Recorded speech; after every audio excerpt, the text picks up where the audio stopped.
Bismillahirrahmanirrahim. Assalamualaikum warahmatullahi wabarakatuh. Alhamdulillahirabbil alamin wassalatu wassalamu ala asyrofil anbiya'i wal mursalin wa ala alihi wa ashabihi ajma'in, amma ba'du. Bapak-bapak jamaah salat subuh Masjid Al-Kahfi yang dirahmati Allah, wajib kita selalu bersyukur kepada Allah Subhanahu wa taala atas berkat limpahan nikmat dari Allah dan hidayah dari Allah. Kita semua dapat menjalankan salah satu kewajiban kita, yaitu sholat subuh, salat berjamaah di masjid yang mulia ini. Shalawat dan salam mudah-mudahan tercurah pada Nabiullah Muhammad sallallahu alaihi wasallam. Bapak-bapak jamaah sekalian, insyaallah mulai minggu ini setelah kemarin kita libur, tidak ada kultum selama kurang lebih sekitar seminggu sampai 10 hari pada Idul Fitri. Insyaallah mulai minggu ini kita mulai lagi kultum sesuai dengan jadwal yang sudah kita jalankan sebelum Lebaran. Jadi untuk hari Rabu nanti Pak Suhendi, hari Sabtu insyaallah Pak Muslim, dan ganti-gantian dengan Pak Teddy Dewan, dan hari Ahad saya sendiri. Untuk jamaah nanti insya Allah mulai bulan depan, bulan Juni, akan kami susun. Bapak-bapak yang kemarin sudah pernah mengisi jadwal kultum subuh atau tarawih di sini, nanti insya Allah kita jadwalkan ya paling tidak 1 bulan sekali lah, 1 bulan sekali atau mungkin 1,5 bulan sekali. Mudah-mudahan Bapak berkenan untuk mengisi kultum di mimbar ini sebagai ikhtiar kita untuk berdakwah yang paling mudah, yaitu dakwah bilisan. Jemaah sekalian, kemudian yang kedua, kami ingatkan dengan sabda Rasulullah SAW, man shoma ramadhana thumma atba'ahu sittan min syawal kana kasiyamid dahri, rawahu Muslim. Man shoma Ramadan, barang siapa yang berpuasa Ramadan, thumma atba'ahu, kemudian mengikutinya setelah puasa Ramadan tersebut, sittan, 6 hari min Syawal, pada bulan Syawal, kana kasiyamid dahri, keadaan dia puasa seperti seolah-olah dia itu puasa 1 tahun. Nah, ini kami ingatkan kepada jamaah sekalian, kita masih di bulan Syawal, masih ada waktu mungkin sekitar 2 minggu lebih di bulan Syawal ini. Bagi bapak-bapak yang belum sempat puasa Syawal, kita usahakan puasa Syawal. Kemudian jemaah sekalian, tema kultum pada pagi hari ini adalah membahas masalah riba. Ini tema yang sudah pernah dibahas oleh para penceramah di sini sebelumnya. Ini hanya sekedar melengkapi saja. Ada satu sabda Nabi Muhammad SAW yang beliau bersabda, la'ana Rasulullah SAW akila riba wa mukilahu wa katibahu wa syahidaihi wa qolahum sawa'un, rawahu Muslim, riwayat Muslim. La'ana Rasulullah SAW, Rasulullah melaknat akila riba, orang yang memakan riba, wa mukilahu, orang yang memberi makan riba, wa katibahu, para pencatat, sekretaris. Katib itu sekretaris, penulis, bukan khotib. Katib am artinya sekretaris umum. Pencatat riba dicatat. Satu lagi, syahidaihi, 2 orang saksi yang berkenaan dengan masalah riba, itu dilaknat oleh Rasulullah SAW. Waqala, dan Rasulullah bersabda, hum sawaun, mereka semua sama siksaannya. Nah, berawal dari hal tersebut jemaah sekalian,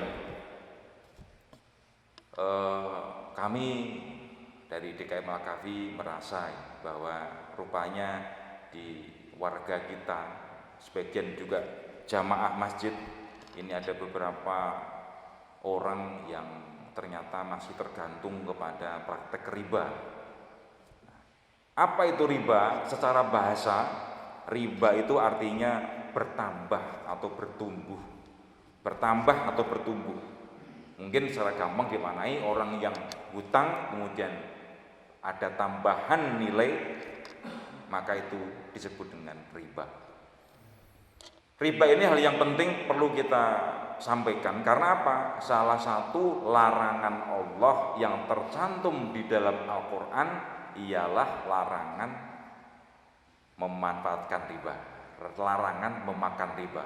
Allah berfirman, wa ahallallahul bai'a wa harrama riba.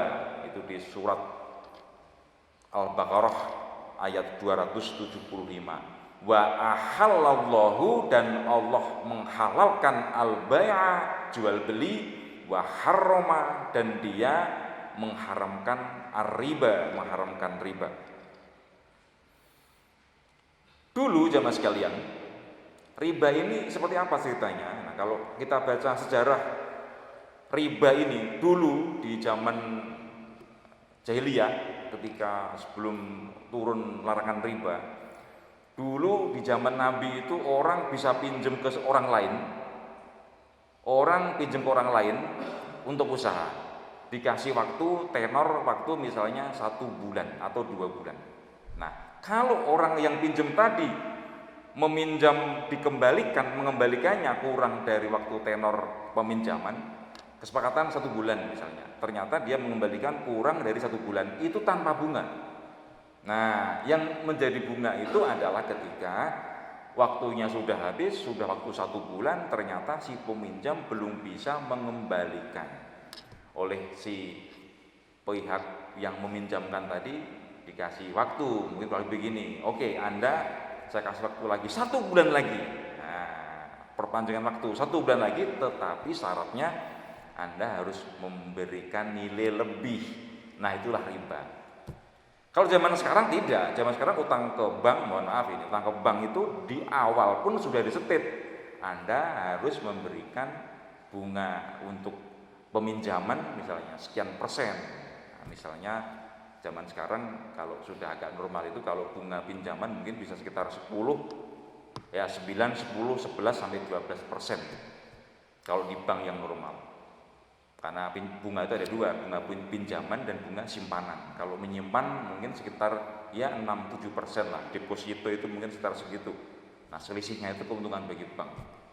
Kalau bunga sekarang, kalau bunga model sekarang, kalau zaman dulu tidak. Kalau kurang dari waktu yang disepakati, itu masih tidak diberikan bunga. Nah, berarti kesimpulan sebagian ulama berpendapat bunga sekarang ini lebih terlihat riba dibanding di zaman dulu. Dulu saja seperti itu dilarang oleh syariat, apalagi sekarang belum sudah ada kesepakatan di awalnya sekian persen bunganya. Nah, jamaah sekalian, perlu juga kami sampaikan bahwa bunga bank itu di kalangan ulama, ini perlu harus jujur juga, ini ada 2 pendapat. Yang pertama menganggap itu bukan riba. Nah, ini bapak-bapak juga harus biar tahu juga ya. Ada juga ulama yang berpendapat bahwa bunga bank itu bukan riba. Dasarnya apa? Dasarnya Allah itu kan menyuruhnya melarang riba yang sifatnya berlipat ganda. Nanti bapak-bapak bisa baca Quran surat Ali Imran ayat 130. Allah berfirman, ya ayyuhalladzina amanu la ta'kulur riba ad'afan mudha'afah. Hai orang-orang yang beriman, janganlah kalian memakan riba ad'afan mudha'afah, secara berlipat ganda. Nah, ada kaidah berlipat ganda. Sementara kalau bunga bank itu paling sekitar tadi ya 10, 11 sampai 12%. Mungkin bagi sebagian ulama yang setuju dengan bukan riba itu berpendapat kalau hanya mungkin 10% setahun mah belum termasuk kategori yang ad'afan mudha'afah, belum berlipat ganda. Kalau berlipat ganda itu rentenir. Nah, itu mungkin sebagai ulama yang berpendapat seperti itu. Tapi ada juga ulama yang lain berpendapat haram. Bank riba itu, bunga bank itu tetap haram. Apa dasarnya? Ada satu kaidah di dalam ilmu fikih yang berbunyi kullu qardin jarra naf'an au manfaatan fahuwa riba. Kullu qardin, setiap hutang, setiap pinjaman, jarra naf'an, yang menarik satu kemanfaatan, satu nilai lebih, fahuwa riba, maka dia itu riba. Nah, berapapun nilai bunganya atau biaya administrasinya, biar halus, biar nggak disebut dengan riba, itu administratif, entah 5%, entah 6%, entah 10%, pokoknya setiap kali ada manfaatan fahuwa riba, maka dia itu adalah termasuk riba. Nah ini, jadi ada dua pendapat. Tapi bapak-bapak sekalian, perlu kami jelaskan juga secara fair bahwa ulama yang berpendapat bahwa bunga bank itu bukan riba, itu rata-rata dikeluarkan ketika belum ada bank syariah. Nah, begitu sekarang sudah ada bank syariah, kalau saya amati hampir semua sepakat bahwa bunga bank itu adalah riba. Nah, itu juga harus ada penjelasannya. Itu sebagai contoh di Majelis Tarjih Muhammadiyah, kalau kita amati ketika belum ada bank syariah dulu, bunga bank itu paling tinggi itu hukumnya adalah subhat. Tapi begitu sekarang sudah ada bank syariah bermacam-macam, insya Allah semua hukumnya sudah sepakat hukumnya haram. Oleh karena itu jamaah sekalian, untuk lebih hati-hatinya, mari kita pindahkan saja akun yang bapak-bapak barangkali punya bank konvensional. Nah, sebaiknya mulai sekarang berusaha untuk hati-hati daripada nanti terkena hukuman laknat dari Rasulullah. Nah, kita ingin hidup ini selamat baik di dunia maupun di akhirat, kita pindahkan saja akunnya menjadi bank syariah. Itu sebagai langkah hati-hati. Kemudian jamaah sekalian, saya lagi, jadi ternyata di masjid ini, di wilayah kita ini, jamaah kita ini ada beberapa jamaah, beberapa warga yang ternyata tergantung kepada rentenir. Rentenir di sini bunganya 30%. Kalau 30% per bulan itu sudah jelas-jelas riba. Riba itu 30%. Bapak bayangkan kalau 1 tahun tidak bisa mengangsur, 30 kali 12 berapa itu? 360, berarti 3,5 kali lipat dari utang pokok. Luar biasa itu sudah bukan riba lagi, itu namanya lintah darat. Lintah tapi hidupnya di darat. Lintah itu biasanya hidupnya di laut, di rawa-rawa, ini hidupnya di komplek Bumi Adipura ini lintahnya ini. Nah, kalau yang saya perhatikan, bapak-bapak juga ada itu lintah darat itu, rentenir itu prakteknya online. Jadi sekarang itu sudah zaman modern Pak, belanja saja bisa via online, utang juga bisa via online. Berapa bunganya? 5% kurang lebih per bulan. 5-10% per bulan, luar biasa.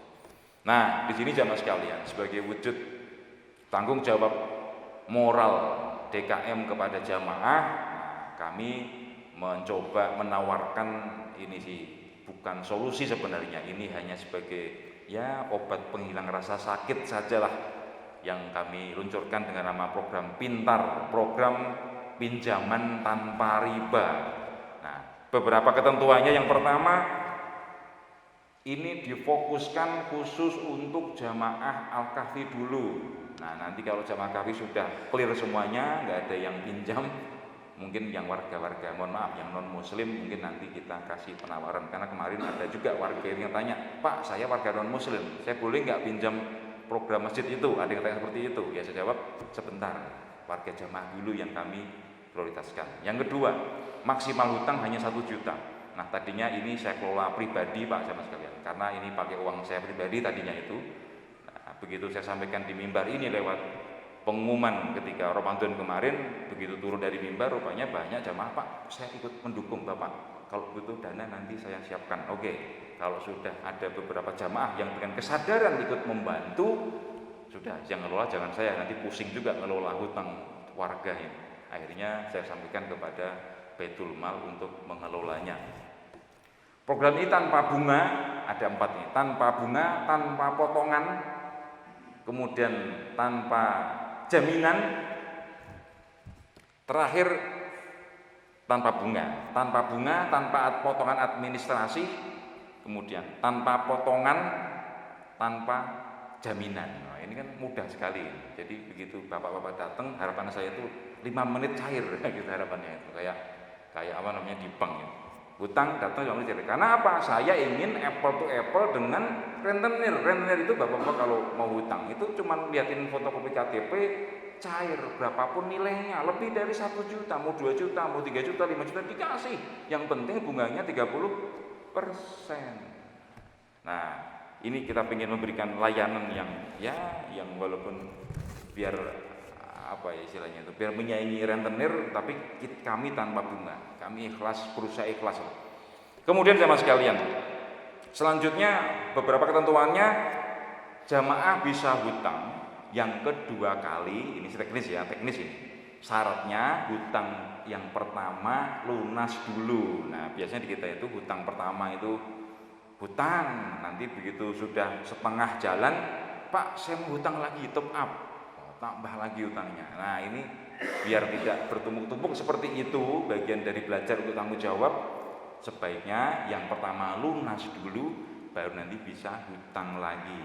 Nah hanya 1 juta, tenornya paling lama 5 bulan. Nah kemarin itu saya sampaikan 10 bulan sepertinya kelamaan. Jadi 1 juta ini paling lama 5 bulan. Jadi 1 bulan 200.000 paling lama. Kalau misalnya bisa bulan depan dilunasi ya alhamdulillah. Tapi paling lama 5 bulan. Kemudian sama sekalian, hutang ini dikhususkan untuk memenuhi kebutuhan hidup yang mendesak, bukan untuk memenuhi gaya-gayaan hidup.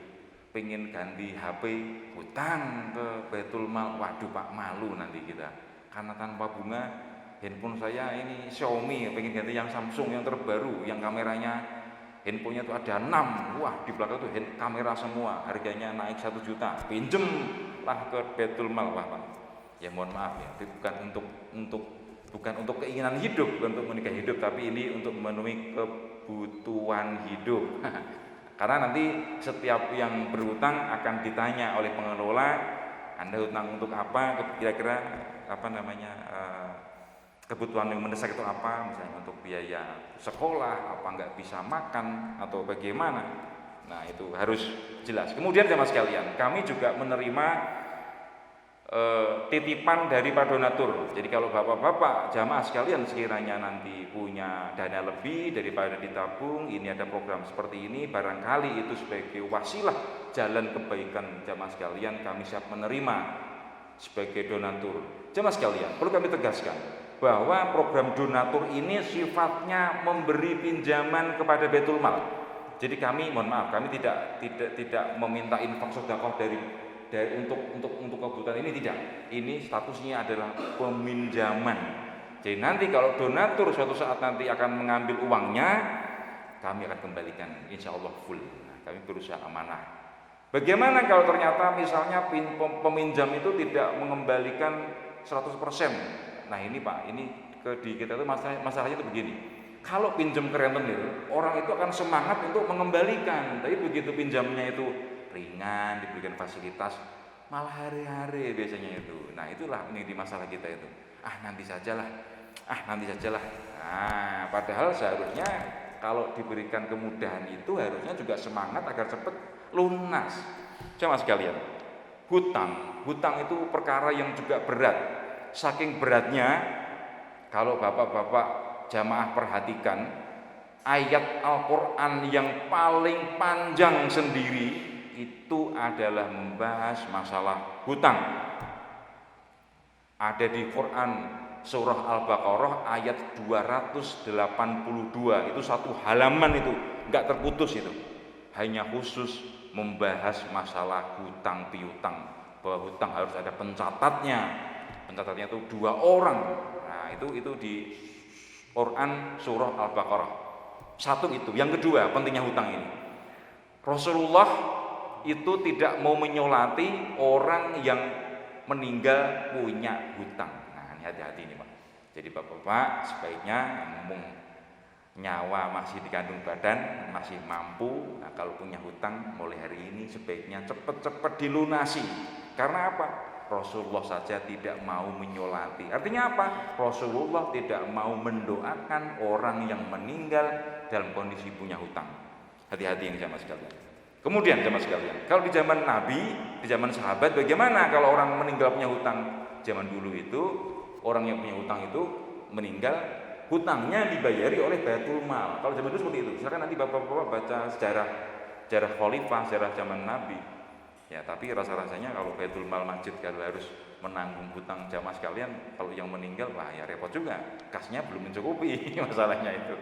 Ya, itu tanggung jawab minimal ahli warisnya. Oleh karena itu, Bapak-bapak kalau nanti suatu saat mengupacarai jenazah, jangan lupa disampaikan bagi yang ahli waris, sebelum harta waris dibagikan kepada ahli waris, sebaiknya yang punya hutang ditunaikan dulu, yang punya nadar dipenuhi dulu.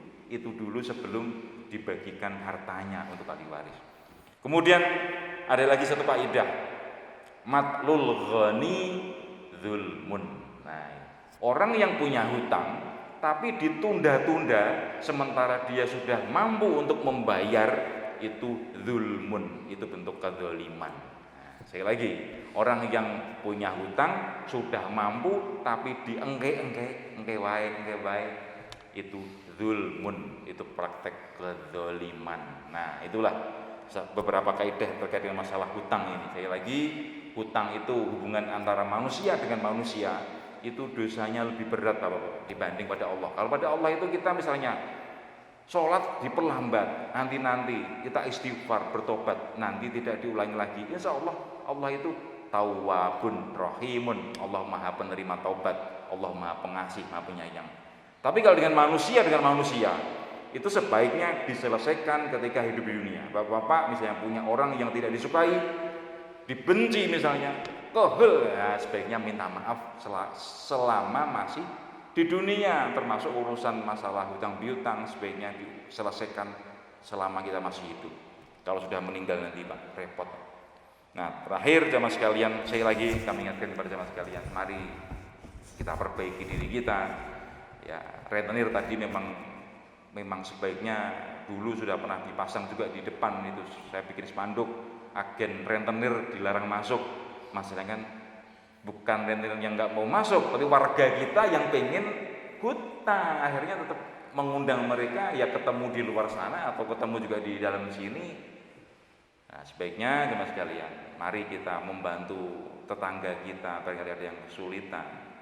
Kita itu satu orang yang beriman, itu satu ibarat satu tubuh. Kalau satu sakit, yang lain merasa harus ikut membantu.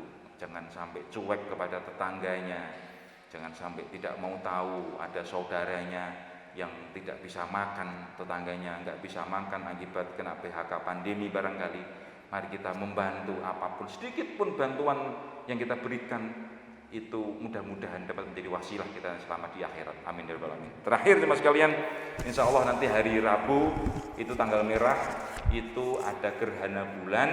Nanti insya Allah ba'da maghrib kita adakan sholat gerhana di masjid kita ini ba'da maghrib tentunya. Nah, nanti tata cara sholatnya nanti akan diajari kemudian, karena sholat gerhana ini sedikit berbeda dengan sholat biasa. Demikian teman sekalian, mudah-mudahan ada manfaatnya. Yang sebesar-besarnya, nasrul minallah wa fathun qarib wa basyiril mu'minin.